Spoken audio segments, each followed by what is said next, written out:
गरीब साध साध सब नेक हैं, आप अपनी ठोरे, जो सतलोक ले जावेंगे वो साधु कोई और।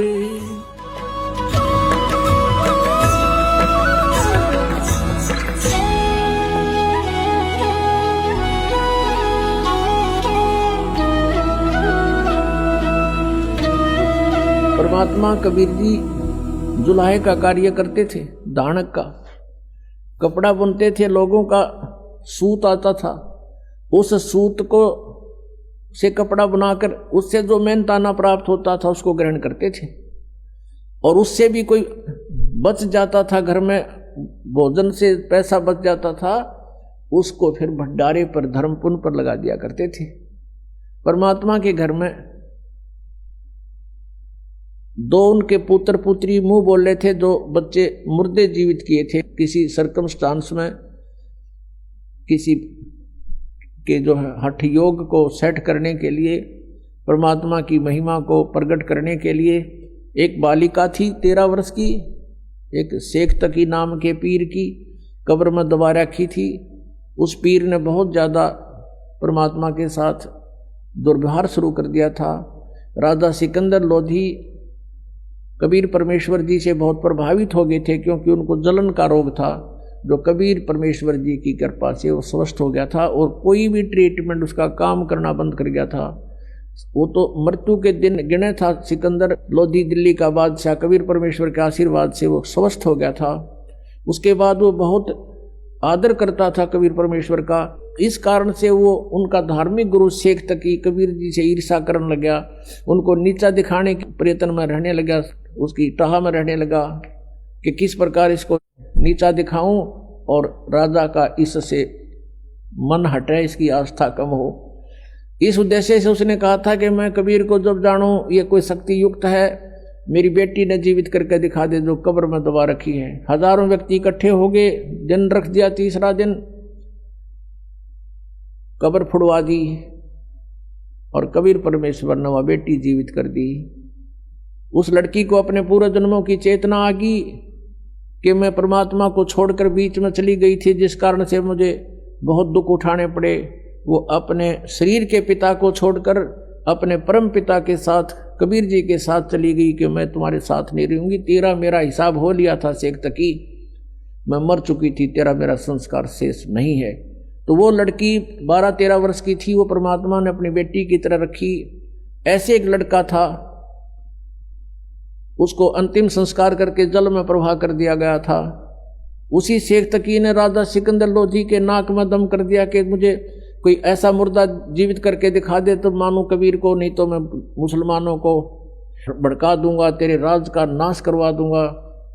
तब इस शर्त पे परमात्मा ने उस मुर्दे लड़के को जीवित किया था। वो भी 10-12 वर्ष का लड़का था। उसके बाद वो लड़का भी परमात्मा के साथ पुत्र रूप में रहता था। तो इस प्रकार एक पुत्री एक पुत्र थे जो अपने वचन से जीवित किए हुए बालक थे, और मुंह बोले माता पिता थे, उनके अपने माता पिता नहीं थे, वो तो सहशरीर आए थे, सहशरीर चले गए थे। नीरू नीमा नाम के निसंतान दंपति थे, उनको परमात्मा कमल के फूल पर जल में लहर तारा तालाब पर प्राप्त हुए थे। तो ऐसे कुल मिला के परमात्मा का 5 सदस्यों का परिवार था। हाथ से कपड़ा बुनते थे, माता पिता वृद्ध हो गए थे, और उस कपड़े से जो भी पैसा मिलता था मेहनताना उससे अपना गुजारा करते थे, और फिर भी पैसा बच जाता था उसका भंडारा करते थे। तो ये लीला करके दिखाई भगवान ने कि तुम जैसे मैं कर रहा हूं ऐसे रहना इस संसार में, और यदि तुम परमात्मा पर विश्वास रखोगे, परमात्मा पे आपका दृढ़ विश्वास होगा, तो आपके ऊपर आने वाले सभी संकट दूर होंगे। इसलिए मालिक ने ये बताई थी कि ये साधना ऐसे बनती है। यजुर्वेद अध्याय नंबर 40 के मंत्र 15 में कहा है के वायु अनिलम अथ इदम अमृतम भस्मांतम शरीरम ओम कर्तु समर किलवे समर कर्तुम समर। ओम नाम का जाप काम करते करते स्मरण करो, विशेष कसक के साथ स्मरण करो, मनुष्य जीवन का मुख्य कर्तव्य जानकर ओम नाम का जाप करो। ये ब्रह्म का साधन, ब्रह्म की भक्ति है। और गीता जी अध्याय नंबर 17 के श्लोक 23 में कहा कि ब्रह्म ने सच्चिदानंद घन ब्रह्म की साधना का ओम तत्सत इति निर्देश है ब्रह्म ने तिर्विद समर्थ है। उस परमात्मा सच्चिदानंद घन ब्रह्म परम अक्षर ब्रह्म की साधना के 3 मंत्र का जाप है, ओम तत् और सत।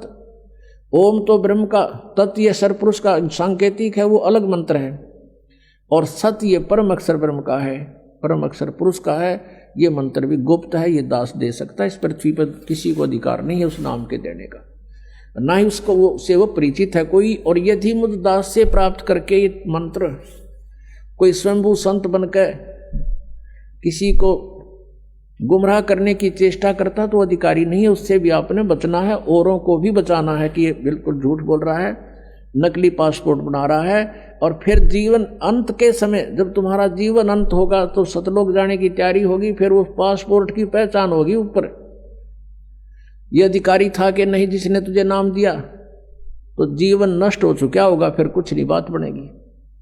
पहले सावधान होना है।